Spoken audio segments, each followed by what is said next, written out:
ഏയ്, ഇവിടെ കിടന്നിങ്ങനെ ശബ്ദം ഉണ്ടാക്കണ്ട.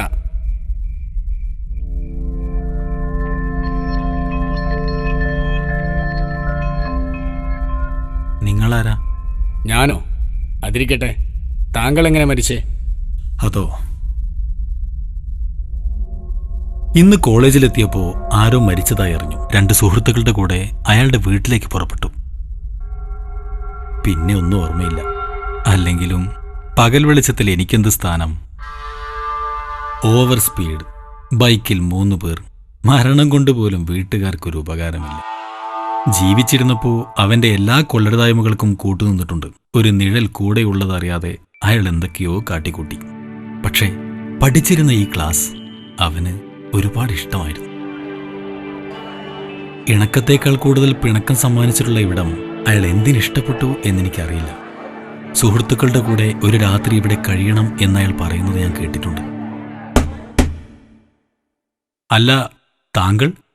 താൻ പറഞ്ഞില്ലേ ആരോ മരിച്ചു എന്ന്? അയാളാണ് ഞാൻ. ശ്യാം എന്നാണ് പേര്. ഈ ക്ലാസ്സിൽ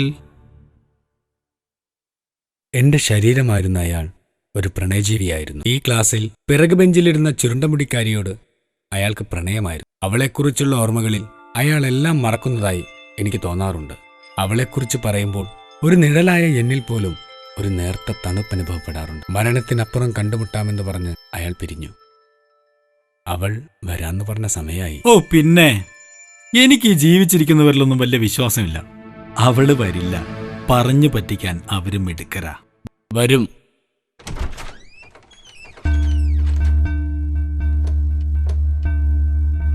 അയാളെ വിട്ടു പോന്നു അല്ലേ?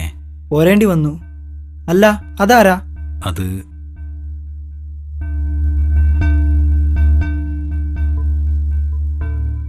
ഹലോ, അതെന്റെ സുഹൃത്താ. അവൾ വരും. വരും പോലും. സ്വന്തം നിഴലിനെ പോലും തിരിച്ചറിയാൻ കഴിയാത്തവരാ. ഈ എഴുത്തുകാരെന്ന് പറയുന്ന ഒരു വർഗമുണ്ട്. അവരാ പ്രണയത്തിനെ മരണത്തിനപ്പുറം എത്തിക്കുന്നത്. അവരാ നിന്റെ ശ്യാമിനെ കേടുവരുത്തിയത്. വിട്ടുകളാ. തനിക്കെന്തറിയാം? എഴുത്തുകാരെക്കുറിച്ച് അവൻ പറയാറ് ജനിപ്പിക്കാനും കൊല്ലാനും അധികാരമുള്ള ഭൂമിയിൽ ജീവിച്ചിരിക്കുന്നവരെന്ന. ശ്യാമിനെ പോലെ എനിക്കും അവരെ വിശ്വാസമാണ്.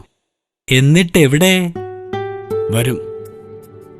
തനിക്കറിയോ, ഈ ജാലകത്തിലൂടെയാണ് ശ്യാം ആദ്യമായി അവളെ കാണുന്നത്, അവൾ ഇഷ്ടമാണെന്ന് പറയുന്നതും. അവർ ജീവിക്കാനും മരിക്കാനും തീരുമാനിച്ചതും ഇവിടെ നിന്നാണ്. നീ നിലാവ് കണ്ടോ? ഇങ്ങനെയൊരു നിലാവത്ത് അവളുടെ നിഴലുമായി കെട്ടിപ്പുണരുന്ന എന്നെക്കുറിച്ച് ഞാൻ ഓർക്കാറുണ്ട്. അവൾ വരും.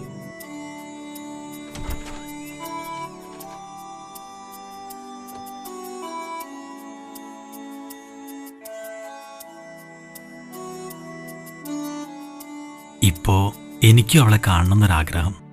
വരും അല്ലേ?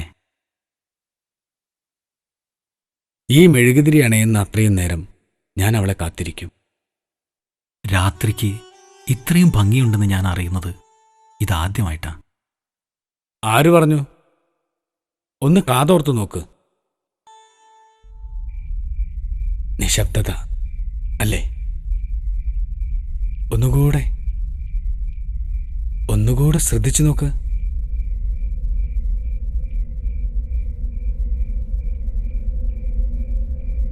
ദൂരേക്ക് ശ്രദ്ധിച്ചാൽ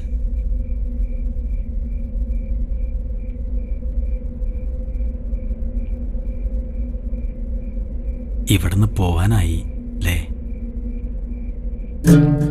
എന്താന്നറിയില്ല, ജീവിക്കാനൊരു തോന്നൽ. പറയാതെ നഷ്ടമായ ആ ലോകത്തോട് ഒരു പ്രണയം.